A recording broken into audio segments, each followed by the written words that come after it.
আসসালামু আলাইকুম সবাইকে। আশা করি সবাই ভালো আছেন। আলহামদুলিল্লাহ আমরাও ভালো আছি। তো আমি আজকে যেটা রান্না করব সেটা হচ্ছে যে একটা মাছের তরকারি। তো এটা আমি কিভাবে রান্না করি ওটাই আপনাদের সঙ্গে শেয়ার করব আজকে। তো এখানে কিন্তু আমি মাছটা লবণ আর হলুদ দিয়ে মেখে নিয়েছি। এখন ওটাই আমি ফ্রাই প্যানে দিয়ে সুন্দর করে ভেজে নেব। তো একে একে আমি সব কয়টা মাছই দিয়ে দিয়েছি। দেওয়ার পরে তো আমি দুই পিঠ করে ভেজে নিচ্ছি, বেশি লাল করিনি কারণ তরকারিতে দেব। আর বেশি লাল করলে একটু শক্ত টাইপের হবে, আমি কম করে আজকে ভেজে নিলাম। তো তারপরে তো এই তো আমার ভাজা হয়ে গেছে। তো এখানে আমি আজকে পটল আর আলুটা সুন্দর করে ভেজে নেব। তো ভেজে নেওয়াটাই আপনাদের দেখিয়ে দিচ্ছি। অবশ্যই কেউ বলবেন যে এটা আবার কি আছে দেখার। তো আমি কিভাবে রান্না করলাম ওটাই আপনাদের দেখিয়ে দিচ্ছি। তো এভাবে কিন্তু তরকারিটা যদি আপনারা একটু ভেজে রান্না করেন তাহলে কিন্তু ভালো খারাপ হয় না খেতে, ভালোই লাগবে খেতে। কারণ গরমের দিনে অত ভুনা তরকারি কিন্তু খেতে ভালো না লাগে। তারপরে এরকম করে যদি একটু তরকারি আপনারা রান্না করেন তাহলে ফ্যামিলির সবাই খেতে অনেক পছন্দ করবে। একটু ঝোল ঝোল হলেও ভালো লাগে খেতে। তো আমি তো ওভাবে আজকে রান্না করব, তাই ভাবলাম যে আপনাদের সঙ্গেও শেয়ার করি যদি কারো উপকারে আসে আমার রান্নাটা।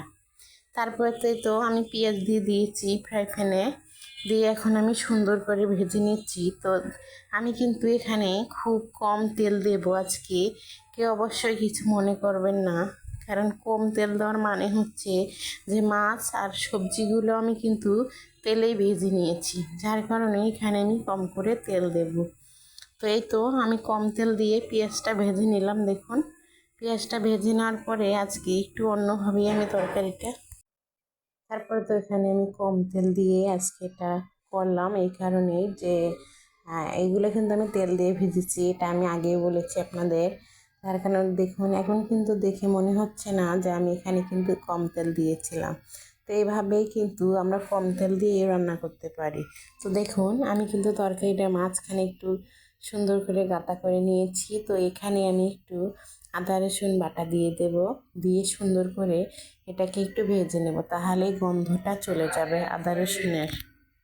এই তো এটা আমার ভাজা হয়ে গেলে তো আমি দেখবেন সব মশলা আবারও একটু একটু করে যেটা যেটা আমার দিতে হবে সবগুলো আমি কম কম করে দিয়ে দেবো এখানে।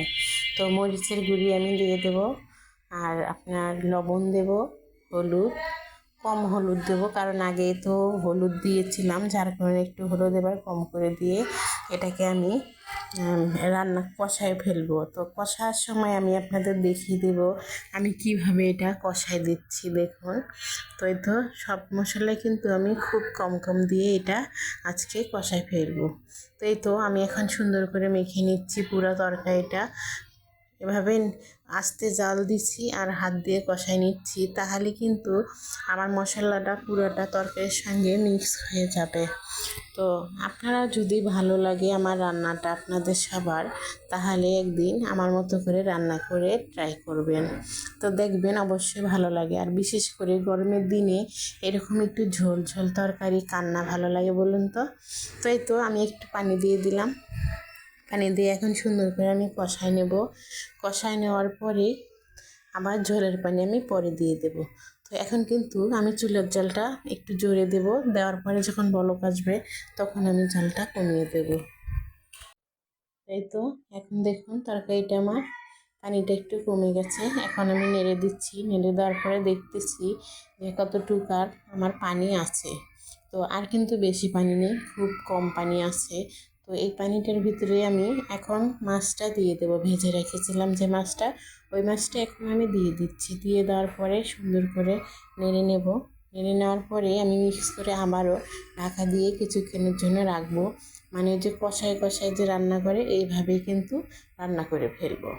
তো এখন আমার নাড়া হয়ে গেছে, এখন আমি সুন্দর করে ঢেকে দিচ্ছি। এই তো ঢাকনাটা উঠায় দেখাচ্ছি, দেখুন পানি কিন্তু শুকিয়ে গেছে, শুধু তেলটা করে তরকারির তেলটা ভেসে উঠেছিল।